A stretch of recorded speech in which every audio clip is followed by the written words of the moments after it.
Hello, friends. I thought today I'll share with you an idea that humans have grappled for a very long time, but that seems to actually have an answer. And I resort once again to the teachings of the Upanishads and the great rishis of India who grappled with the nature of existence and fundamental reality. They grappled about fundamental questions about reality and our place within it as well. And two phrases come to mind in English. The first one is translated from the expression Tat Tvam Asi, Tat Tvam Asi, which means I am that, you are that, all this is that, and that alone is.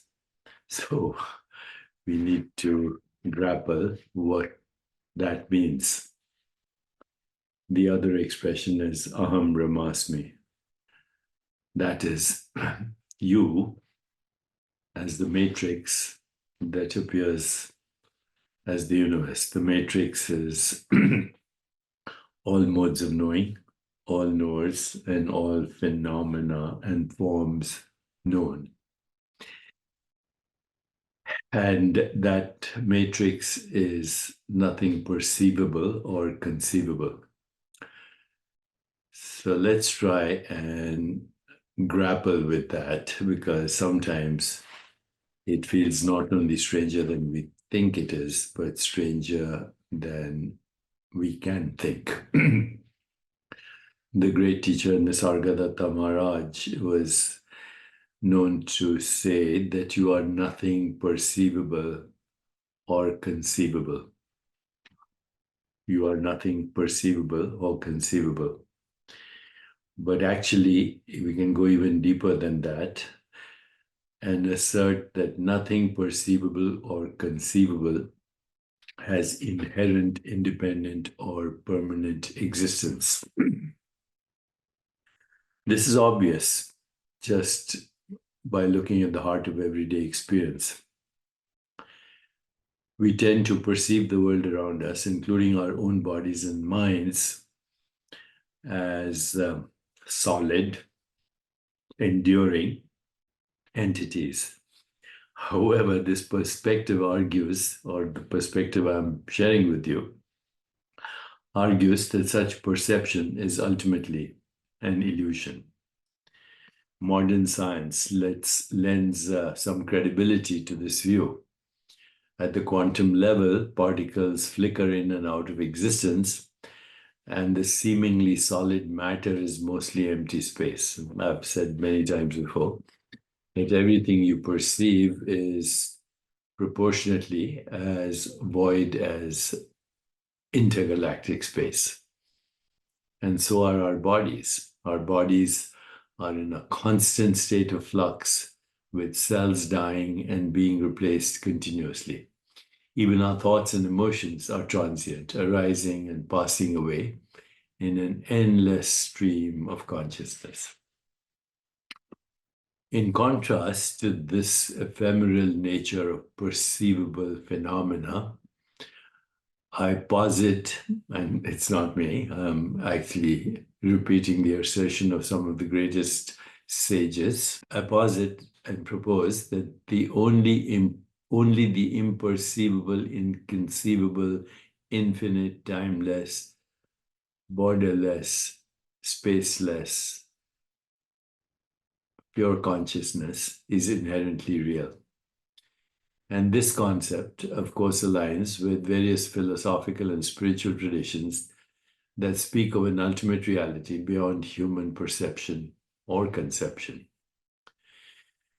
The idea that this absolute consciousness recycles, so this absolute consciousness recycles and evolves as innumerable knowers. You are one of them. So am I. As innumerable knowers, modes of knowing, and known forms and phenomena This idea represents a dynamic view of reality. It suggests that the diversity of existence, including all beings and all forms of knowledge, are manifestations or expressions of this singular consciousness, which is in its pure state undifferentiated and then differentiates into innumerable knowers, you, me, modes of knowing, how we know, and forms and phenomena that appear in our knowing. So this is a unifying principle that covers and connects all aspects of existence. It also implies that the apparent separation between subject and object, knower and known, perceiver and perceived, lover and beloved, observer and observed, is actually ultimately an illusion. It's an illusion, and it's born from the limited perspective of our conditioned mind. And so now let's go into that phrase, Tat Tvam Asi. The Sanskrit phrase, Tat Tvam Asi, meaning you are that, I am that, all this is that, that alone is, encapsulates the core of this philosophy. It asserts that our identity is not limited to our individual personalities or bodies, but in fact is the absolute consciousness itself. And this realization has profound implications how we understand ourselves and our relationship to the world. It suggests a fundamental unity underlying all apparent diversity and seeming separation. Remember, differentiation is not separation. It challenges us to look beyond our limited self-conceptions and recognize our connection to all of existence. So, this radical, while I'm presenting it maybe in a slightly different way, is actually part of the great wisdom traditions of the world. And it offers a radical reimagining of reality and identity. It invites us to question our assumptions about the nature of existence and to consider the possibility of a deeper, more fundamental reality beyond everyday perceptions, and therefore also beyond the theater of space-time and causality. While I know this might sound abstract or removed from practical concerns, I offer to you that this understanding has the potential to profoundly impact how we live our own lives, or this life, the life of this body-mind. Recognizing the impermanence of all phenomena can lead to a greater equanimity in the face of life's ups and downs. And understanding our fundamental unity with all of existence can foster compassion and a sense of interconnectedness. But it's more than interconnectedness, it's inseparability. So whether you embrace this worldview or not, please contemplate on these ideas, and I guarantee you that your perspective will broaden, and you will have a deeper understanding of the mystery of existence. In this world right now, so characterized by division and conflict, I offer to you that knowing yourself is the ultimate knowing of reality. And if you do get to know yourself, you will actually thoroughly revel or find joy in the whole idea that you are the divine being.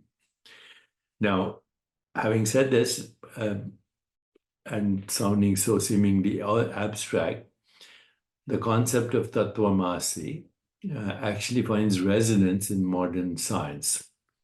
Neuroscience has revealed that the highly interconnected nature of brain networks is what is responsible for all experience, or actually correlates with all experience.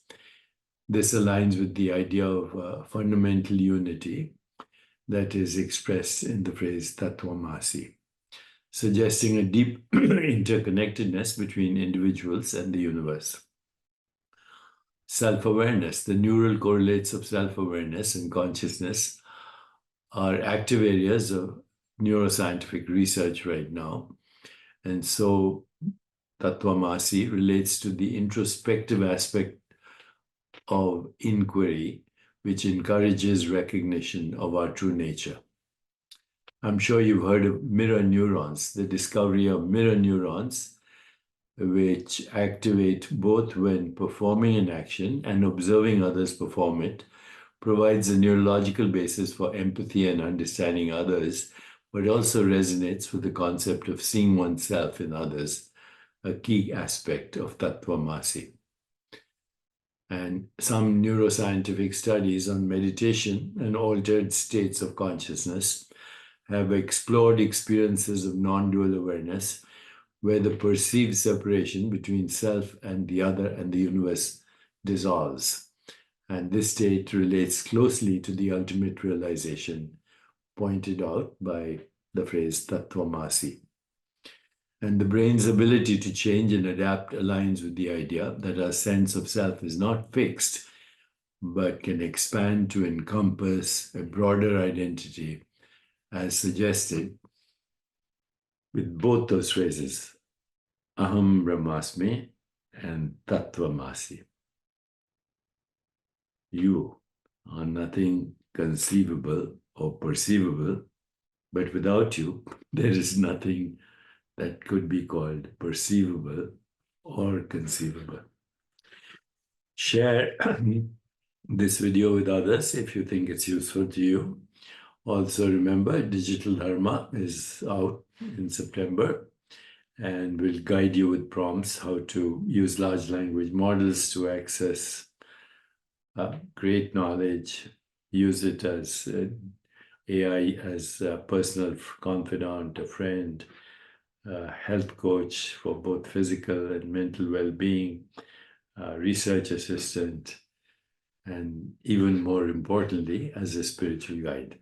And then, of course, you can also go to digitaldeepak.ai to ask me any question and listen to my answer in my voice, and right now in English, but also in soon Hindi, Spanish, Arabic, and many other languages. So engage with me on digitaldeepak.ai and let us together continue to explore reality, including the reality of I am, the possible answers to this question: who am I?